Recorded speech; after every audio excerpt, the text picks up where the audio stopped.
Hinjawadi IT पार्कमधून तब्बल 37 कंपन्यांचं महाराष्ट्राबाहेर स्थलांतर, तरुणांचं भविष्य दावणीला बांधून सरकार सत्तेचा मलिदा खाण्यात मग्न। झी 24 तासच्या बातमीचा दाखला देत ठाकरे गटाची शिंदे सरकारवर टीका।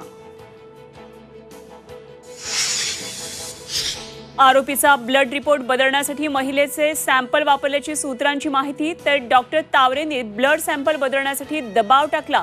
पोलीस चौकशी डॉक्टर हळनोरांची माहिती, अल्पवयीन मुलाच्या आईचीही चौकशी। जितेंद्र आव्हाडांनी डॉक्टर बाबासाहेब आंबेडकरांचा फोटो फाडल्यानं भाजप आक्रमक, भाजपचं राज्यभर आंदोलन, आव्हाडांच्या घराबाहेरील सुरक्षा वाढवली। लोकसभा निवडणुकीचा शेवटच्या टप्प्याचा प्रचार आज संपणार, पंतप्रधान मोदी, राहुल गांधी, योगींच्या सभांचा धडाका। मध्य रेल्वेवर 3 दिवसांचा जम्बो ब्लॉक, 930 लोकल फेऱ्या रद्द, कर्मचाऱ्यांना वर्क फ्रॉम होम द्या, रेल्वेचं सरकारी आणि खासगी कार्यालयांना आवाहन।